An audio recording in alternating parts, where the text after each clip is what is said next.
Welcome to this summary of The $100 Startup by Chris Guillebeau.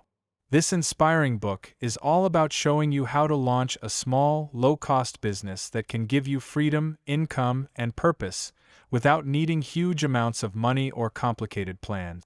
And before we begin, if you find this kind of real-world knowledge valuable, please take a moment to subscribe to this YouTube channel.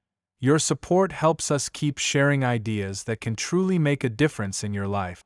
Let's get started. The heart of the $100 startup is this simple idea. You don't need a lot of money, experience, or special connections to start a successful business. What you do need is a useful skill and the ability to connect that skill with people who will pay for it. Chris shares dozens of stories about regular people who started businesses with little or no money, sometimes less than $100, and built them into ventures that earn $50,000, $100,000, or more. One of the first big lessons in the book is that passion on its own isn't enough. We often hear the advice, follow your passion.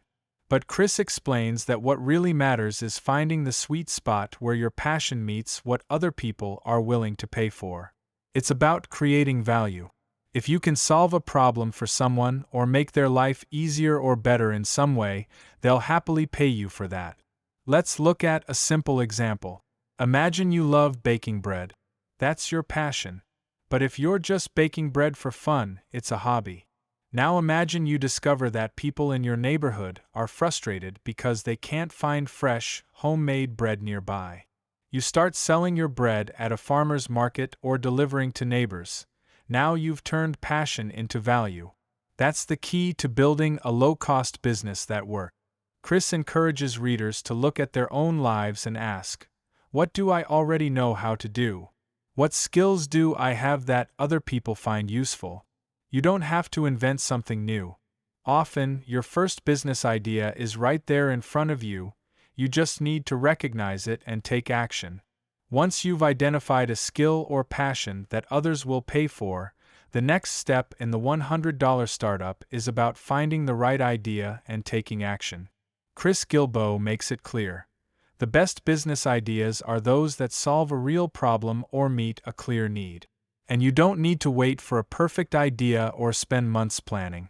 The sooner you take action, the sooner you'll learn what works. Chris shares a powerful tool to help you shape your idea, something he calls the value map. On one side of the map, you list what you're good at, your skills, talents, or passions. On the other side, you write down what people want, need, or will pay for. Your goal is to find the overlap. That's your business opportunity, where what you love to do meets what others will pay for. Let's take another simple example. Say you're good at fixing bikes. That's your skill. Now think about what people around you need. Maybe in your city, a lot of people ride bikes to work, but there aren't enough affordable, fast repair services. By offering quick, low-cost repairs, maybe even with pickup and delivery, you've created a valuable service that meets a need. Chris emphasizes speed and simplicity when starting. You don't need a fancy website, a business loan, or a detailed business plan. In fact, too much planning can slow you down. What you need is a way to test your idea fast, what Chris calls a minimum viable product (MVP). That could be as simple as making a flyer, posting on social media, or calling potential customers to see if they're interested. The goal is to see if people will actually pay for what you're offering. If they do, you can build from there. One of the most empowering messages in this part of the book is this. You don't have to quit your job right away or take big risks. You can start small, test your idea, and grow as you go. Many of the successful entrepreneurs in the $100 startup began by working on their business on the side before making it their main source of income.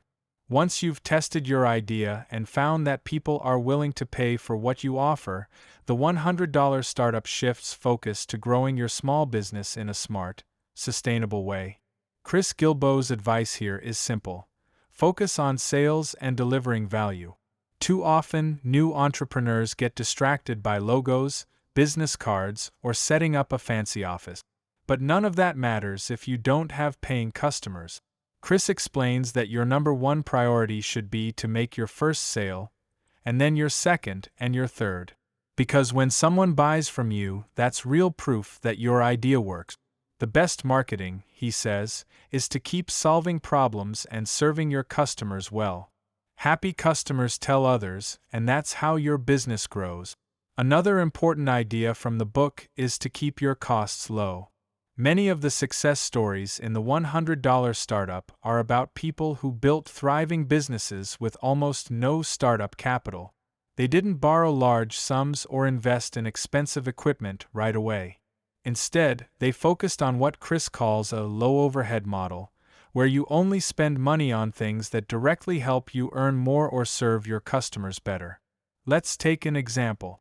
Imagine you're offering personal fitness coaching. Instead of renting a big studio, maybe you start by visiting clients at home, meeting in a local park, or offering virtual sessions online. You focus on building your client list and delivering great service, not on big expenses that could slow you down or put you in debt.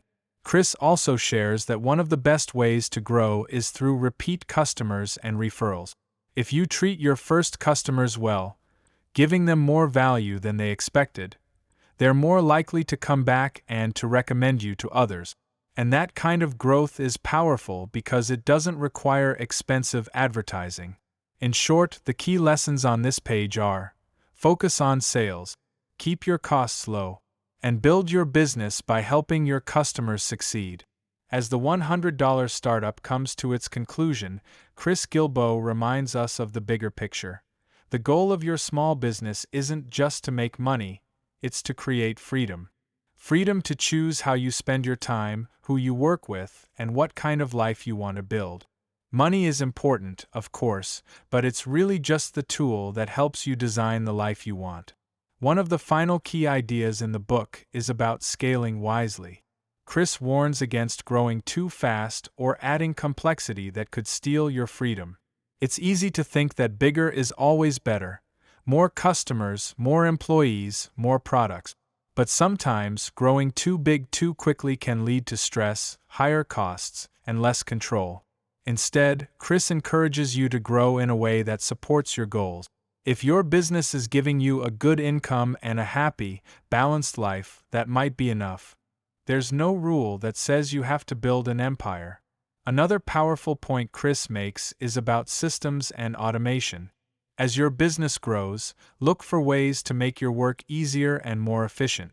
Maybe that means using tools that automate some tasks, outsourcing work that doesn't require your personal touch, or setting up processes that save you time. The more you can streamline your business, the more you free yourself to focus on what matters most, whether that's serving your customers, improving your product, or simply enjoying your life. Chris also encourages you to stay connected to your purpose. Remember why you started your business in the first place. For most of the entrepreneurs in the $100 startup, it wasn't just about the money. It was about creating more meaning, more joy, and more freedom. If you stay true to that purpose, your business can be a source of long-term satisfaction, not just income. In the end, the $100 startup teaches that with a small investment, a useful skill, and the willingness to take action, you can create a business that changes your life, and maybe even the lives of others. That brings us to the end of this practical, easy-to-follow summary of the $100 Startup by Chris Guillebeau. If you found this helpful, please take a moment to subscribe to this YouTube channel. Your support helps us keep sharing ideas that can help you build a better, freer life.